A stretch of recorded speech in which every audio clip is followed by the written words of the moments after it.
Jerry's World in the Goodyear Cotton Bowl, AT&T Stadium brings us our second semifinal matchup of the 2025 college football playoff era, where the number 8 Ohio State Buckeyes come into town to take on the number 5 Texas Longhorns. Friday night kickoff at 7:30 p.m. on ESPN. Ohio State coming into this one not really shockingly favored by 6 points. Brad, we're in for a good one in this year's Cotton Bowl matchup. It's time to break the huddle. Brad, both of these teams coming into this game, high-flying offenses. You know, you look at the passing game, I'm drawing a blank on what I'm trying to say, but the game plans of these two teams, Chip Kelly, we talk about Ryan Day as a head coach, but really it's Chip Kelly's offense versus Steve Sarkisian's offense in this one. And Texas, coming off of a very close win against Arizona State, came out swinging early, and it's almost like they thought, hey, we're going to run away with this one. We'll let off the gas. And, you know, it's kind of surprising when, you know, the old motto for Texas used to be all gas, no brakes. Now it's, hey, we're going to break a little bit and keep this one close. But yeah, Brad, let's jump into this matchup. We've got two high-flying offenses, but two pretty good defenses as well.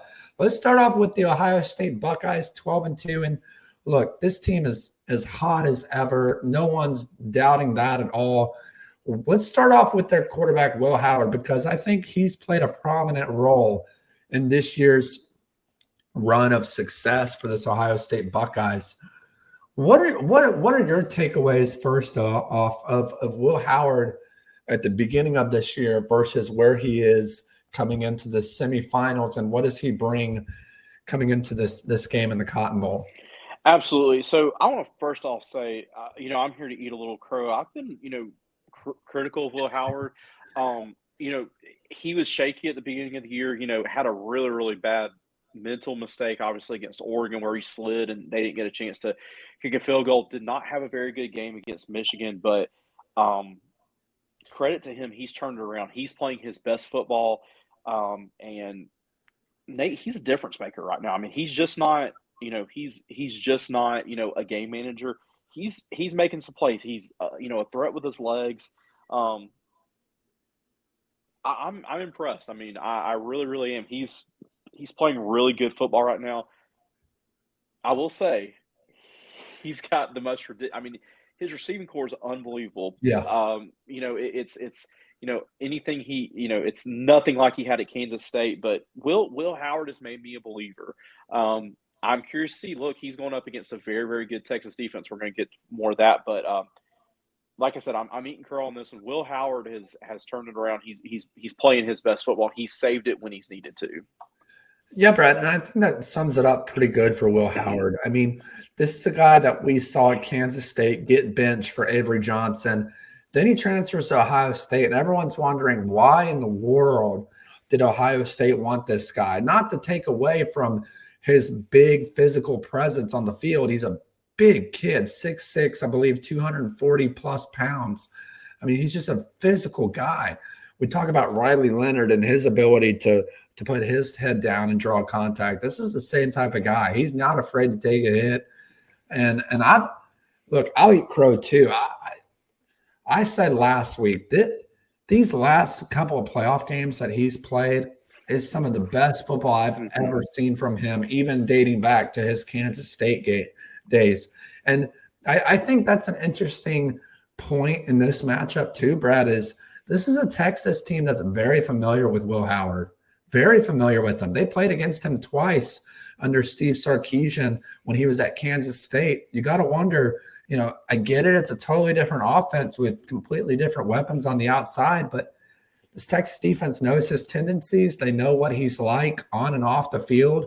It's going to be interesting going into this matchup. But, yeah, I think Will Howard's playing some of his best ball. Let's jump over to the main star in this show, so to speak, and that's wide receiver Jeremiah Smith, the All-American freshman. Could have gone first round in this year's draft if he was eligible. Big physical kid. I believe he's 6'3", 220. Brad, I mean, is there anything? I guess most people say, what can we say about this guy? What can we not say about this guy? Thoughts on Jeremiah Smith, and I don't even know what else to say. Yeah, I mean, Nate, yeah, absolutely. You said it. He's a generational talent. Um, you know, look, it's just crazy. Brian Hartline has got to be the best recruiter at the wide receiver position group in the country. I mean, generational talent, just unbelievable. I mean, Marvin Harrison, I thought was special. This kid might be better. And this is no disrespect to Alabama and Ryan Williams. Ryan Williams is a freak. He's great. I think Jeremiah Smith's better. I'll be honest. For sure. Ryan Williams is very, very special. But Jeremiah Smith might just be that next level up. I mean, we're talking. You mentioned 6'3", 215. He's big. He's physical, and then he probably runs a 4.4, maybe a 4.3. And Ohio State's got 2 more full years of this kid, and I'm knocking on wood because I want to see him stay healthy because Me too. this guy's crazy. I mean, Nate, we're talking about as a true freshman. I mean, it still blows my mind. 70 catches, 1,200 yards, 14 touchdowns. He's averaging 17 and a half. That's all I can say. I mean, he's a number one guy. Unbelievable. And then they, not to take it away, they've got Carnell Tate, who was, I think a 5-star, and Emeka Ibuka, who was a 5-star. It doesn't change for Ohio State. They produce NFL receivers, and like I said, Will Howard has turned me into a believer. But it helps when you have these 3 guys you're throwing the ball to. Yeah, Brad. And what's crazy is we were just talking about just a year ago, talking about Marvin Harrison Jr. being the best wide receiver to ever play at Ohio State, and how they're never going to be able to find a guy like him again. Well, they found someone much better, Jeremiah Smith, and to me, this is how big this kid is in terms of star power and his ability to run routes and catch the ball in acrobatic ways. Listen, my mom's a football fan. Shout out to my mom.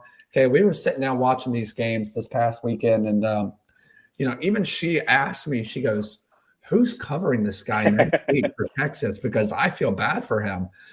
And I couldn't agree more. And look, my mom barely knows who this guy is. She doesn't keep up with it like we do. But even she can recognize that this guy is going to be hard to stop. So shout out to my mom as well. Jeremiah Smith, man, he's going to have a statue in front of Ohio State Stadium by the time his college career is over. I think he's already – I mean, he broke and I'm drawing a blank on the guy's name, but the former Hall of Fame wide receiver for Ohio State breaks his 40-year-old record. I don't know why I kept it by Brad. I don't know if you can help me out there, but I'm drawing a blank too. I want to say it's Carter, but I don't know if that's it. Anyways, just a fantastic receiver. Hey, we could be wrong. We could see another freshman next year become better than Jeremiah Smith, and Jeremiah Smith still has a heck of a season. But for now, definitely by far one of the greatest, if not the greatest. It's Chris Carter. Chris Carter. It is. Yeah. Breaking his 40-year-old freshman record with over 1,000 yards, 61 catches, 12 touchdowns. So, yeah, this kid's unbelievable. Now, let's jump over to the Texas side. Now, we talk about these 2 guys, but talk about this guy specifically, Quinn Ewers. I mean, this guy's career has been up and down from the start. Came out of high school early to go get NIL from Ohio State. Look, let's call a spade a spade. He went there to get the $1 million. Then he transfers the next year to Texas, clearly took over as the lead favorite to be a starter there, and has shown his dominance from there on out. Struggled with some injuries, looked great in that opener against Alabama when Alabama came into town just a couple years ago. Thoughts on this guy? It's so up and down for Quinn Ewers. I don't know what to make of it. Sometimes he looks like an NFL guy. Sometimes he looks like a third stringer. What are your thoughts on Quinn Ewers over this past year, staying healthy and being able to lead his team to this point in the season? Nate, you summed it up perfectly. Very mixed bag with him. You see some glimpses that, okay, now, let me rephrase that. You see some glimpses of saying, okay, this guy, I see why he was the number 1 quarterback in the country. I see why he's a 5-star. And then, at times, there's some down the field accuracy issues. A guy that, and I know he's been battling some ankle injuries, but a guy that limited with his movement and mobility at times. And I mean, it's a very mixed bag. 29 touchdowns and 11 picks. I mean, not a great ratio there. So I, I think this Texas offense at times has been limited, and it's by him. And Nate, it's been interesting to me because when Sark was asked, in the Arizona State game, he said, "Look, we're having some success running the football. We're having some success passing the football, but we got to run the ball." And he was very adamant. I think this has almost become a run first offense. And I don't want to jump too ahead, but Nate, a question that I have, and Texas did not do it against Georgia. They did not do it against, they may have done it one or two times against Clemson, and they really didn't do it against Arizona State. Does Arch Manning play a bigger role? And I don't want to get too far into the off season because we're going to talk about Texas, but does Ewers come back?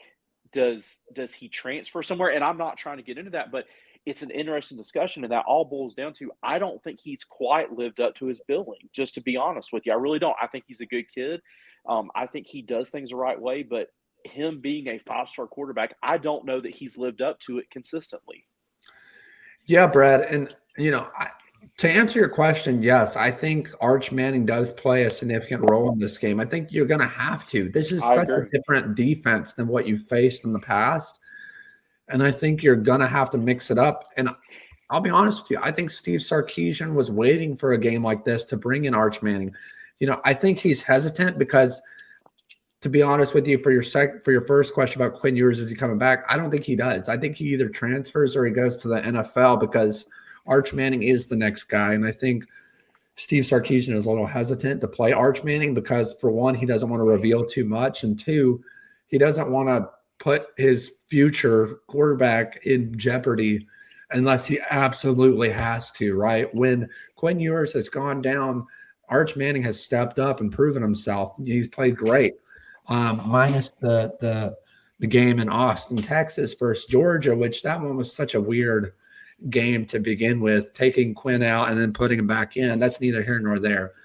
I think Quinn Ewers is going to have to step up this game. This is going to be one of the biggest games of his career. And if they can come out and win this game, it's going to be because of Quinn Ewers and his ability to make those NFL throws. That's going to be the difference maker in this game in terms of Quinn Ewers. Now, let's jump over to another part of Texas's game, and you mentioned it head on, their run game. They've become a rushing attack like none other under leading rusher Quintrevion Wisner. Wisner, he's been a reliable force in the backfield. He's been their bell cow, playing a significant role in Texas's rushing attack. And I think he's provided that balance that they've been hungering for.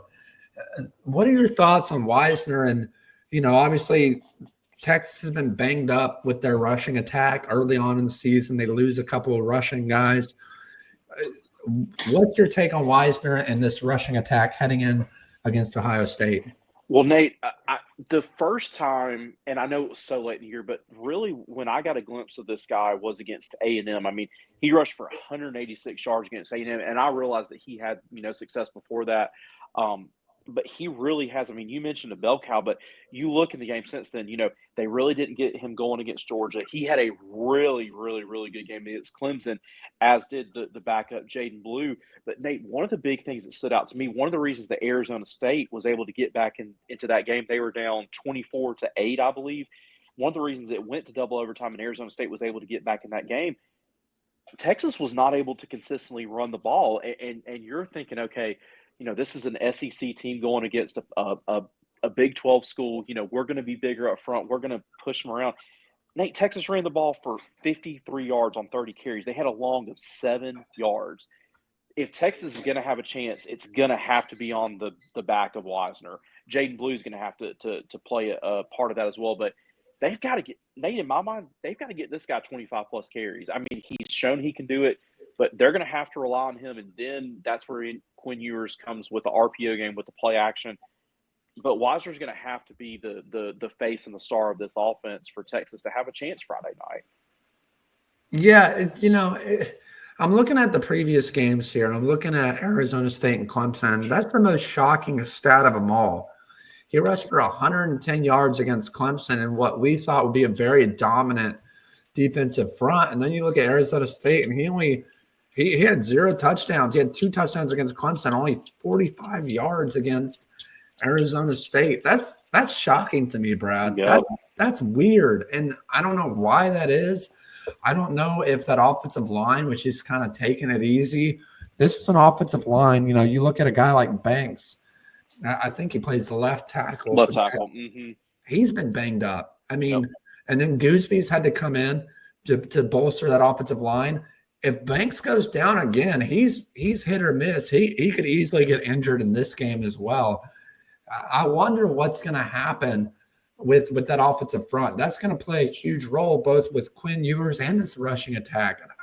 I think that's been the difference later on in the season for Texas. They had such a strong offensive line throughout the whole year. And ever since that back end half of the season, they've been really banged up, and they just haven't been able to recover. It's a big question mark. But to your point, Wisner's going to have to step up. My biggest question, and not necessarily a question for you, Brad, but just in general to college football and the fans watching us, is if they fail early in the rushing attack, do they continue to go back to it? Or is Jeremiah Smith and that high-flying offense going to get up so early that you're not even going to be able to run the ball later on in the game? You're just going to be playing from behind the whole game. That's a question to be answered on Friday night. But, yeah, to your point, I think they're going to have to draw some dominance and punch Ohio State's defense in the mouth early on in this game. And I think that's a good segue into our key matchups. Let's start off with Ohio State's offense versus Texas's defense. Obviously, a high-powered offense led by Howard and Smith for the Ohio State Buckeyes, and it's going to be a big challenge for Texas's defense. They're going to have to devise a strategy to stop Smith. They're going to have to double team him, and they're also going to have to disrupt Howard's rhythm to prevent some big down-the-field plays. In your mind, how does Texas's defense size up against this Ohio State offense? You know, I will say, I think this is with the 4 teams remaining. You know, we can see by far Ohio State's got the best offense. And look, matchups create games. I will say by far, to me, Texas has the best defense that Ohio State's going to go against, even potentially previewing the national championship. I do think Texas presents some challenges. I mean, we're talking about, Trey Moore, Colin Simmons, rushing Will Howard. Texas has got to force Ohio State into some turnovers to have a chance in this one. But Nate, one of the reasons that I think gives me some, a little bit of hope for Texas is Texas has got a really good secondary. Makubu is a very, very talented defensive back. And then, trying to get to my notes here. Barron, the other defensive back. These two guys are very, very talented. They're very, very good.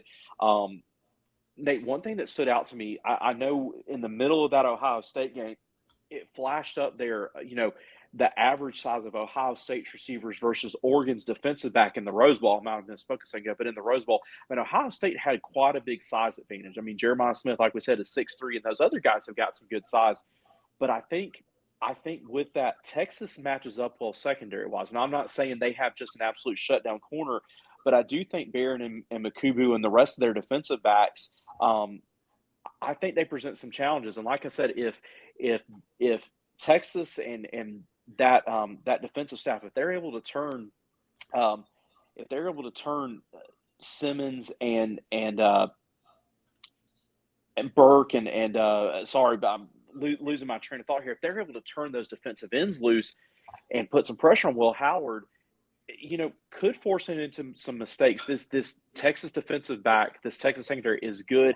I also think, Nate, before I turn over to you, Anthony Hill's going to play a big game in this one. He's going to be key, not only slowing down this rushing attack, but I would imagine they're going to, he's got 7.5 sacks himself. They're going to put him in some blitz packages, and he's got to get home. Brad, and you bring up a lot of great points. As good as we've talked about Ohio State's defense, we'll talk about it in just a second. Let's not forget about Texas's defense, right? Ohio State ranked first and opponents' points per game at just over 12 points per game. But Texas is right behind them at number 3, only allowing 14 points per game. I mean, that's impressive. And then you look at their passing defense, right? And you look at their opponents' passing yards per game. They rank 3rd again, only giving up about 166 yards through the air. And you look at their rushing defense, and they're only giving up about, and I lost it here. Where did it go? But they rank 12th. They're only giving up 110 yards on the ground. So this is going to be the best defense that Ohio State has played all year. Notre Dame's 2nd in total defense. So those 3 teams right up there, Ohio State, Notre Dame, and Texas, they're some of the best defenses that we've seen all year. Going to be a big matchup come Friday night in this Cotton Bowl. It's going to be fun to watch from the defensive standpoint. And let's jump over to the other side. Let's talk about Texas's offense versus Ohio State's defense. We talked about Ewers' ability to manage the game, make precise throws when it matters most. Look, he stepped up against Arizona State with that 4th down conversion. Everyone thought 4th down, this game's over. The game comes down to this. And what does he do? He delivers it and scores that touchdown, taking them into overtime. So we know that he can be poised. We know that he doesn't let pressure get to him. He's a very even keel kind of guy. But for this game, Brad, and this dominant Ohio State defense that we just touched on, only allowing 12 points per game, and I think just under 150 yards pass, or they're only giving up 92 rushing yards per game. So good luck on the rushing attack. But as far as passing goes, they're only giving up about 152 yards. So, I mean, give us your thoughts on Ohio State's defense versus Texas's offense. Nate, obviously, the 2 games, and we always learn more about teams in losses than wins. And, looking at what has Texas struggled with, on the offensive side, and it was Georgia. And Georgia, what did they do? They came out, they pressured Quinn Ewers, they forced turnovers. Look, Ohio State can turn Jack Sawyer and I believe it's Tia Malolo. I'm not pronouncing that right, but Ohio State's got 2 very, very talented defensive ends. Then you throw in Caleb Downs, Sonny Styles. I mean, Ohio State has got such a good defense. Nate, the thing that I go back to is, look, we talked about Wisner's important, but I'm going to call Texas's wide receiving core out. The Texas wide receiving core, they're very good. I don't think they've quite played up to expectations. I was critical of Quinn Ewers earlier, but Matthew Golden, Isaiah Bond, Ryan Wingo, Gunnar Helm, those guys have got to, they've got to get open. And I'm not saying they're not. Quinn Ewers could be missing them. Sometimes he could also, have pressure in his face, a second and a half after the ball is snapped. But those guys are explosive enough. They've got a chance to make some plays. They've got to. It's a tall task. This is a very, very good Ohio State defense. But those guys are explosive enough. They've got the speed enough to make some plays, and they're going to have to. Yeah, Brad. And one quick thing, I'm curious to see what Gunnar Helm does in this game. He's obviously, I think, the number 1 rated tight end in this year's NFL draft, or he's at least top 3. He's up there. But this guy has got to step in for this game, both in the passing and blocking attack for this Texas offense. We know that Ohio State's going to come up with some exotic blitzes. They're going to come after Quinn Ewers because they know that he can't run. He can run, but he's not a dual threat kind of guy like some of the other quarterbacks that Ohio State has faced in the past. And I think that could create some big problems for this Texas offense. I mean, you nailed it right on the head. They've got some absolute playmakers. And look, Ohio State's playing their best ball right now. There is no one playing more dominant in the country than Ohio State right now. And I don't think anyone would disagree with that. And look, it's not shocking to us in the sense of, okay, you pay $20 million in NIL for this roster, so we hope you better play up to your standard.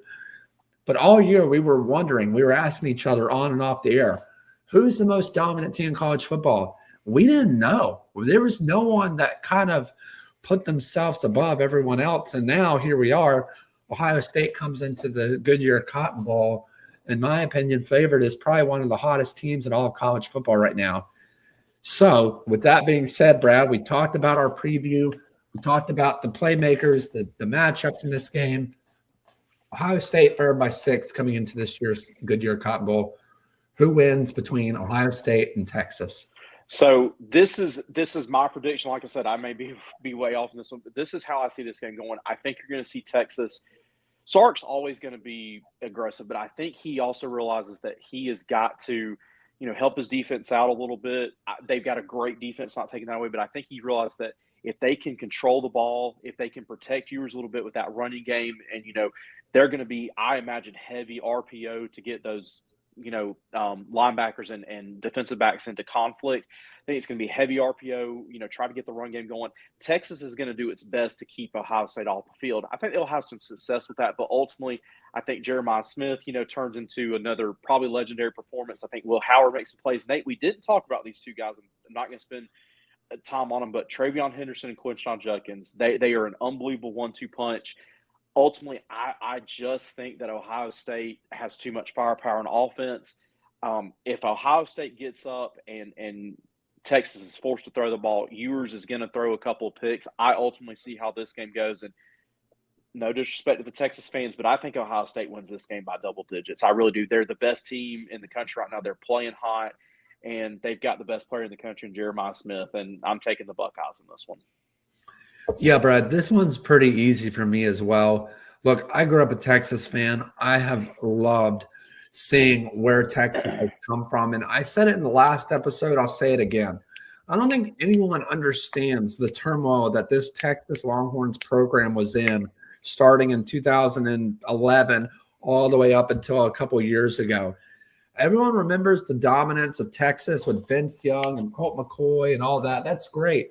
But for the past decade, this team has been a laughing stock of college football.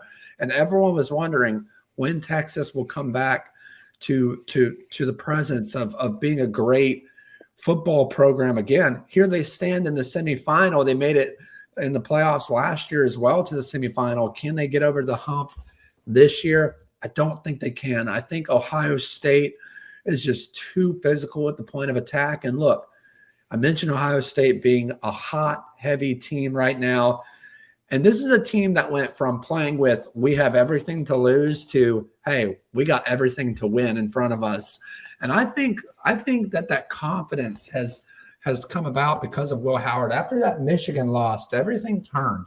I don't know what happened behind I don't know what happened behind the scenes, but man, I'll tell you what, that they must have had a players only meeting because they have been dominant, and they have been the team that everyone thought they would be at the beginning of the season. So give me Ohio State to cover the spread in this one. I think they win by double digits, honestly. I think they get up and they get up quick. Quinn Ewers is going to be on his toes all game long. His hands are going to be shaking, looking for open wide receivers and so many others. But, yeah, I think Ohio State's too dominant in this one. Give me the Ohio State Buckeyes to win by double digits in this year's Goodyear Cotton Bowl semifinal playoff game. Let us know down in the comments who you think comes out on top between the Ohio State Buckeyes and the Texas Longhorns. Be sure to like, share, and subscribe down below for more content. It really helps us out. We'll see you next week for the championship matchup. It's time to break the huddle.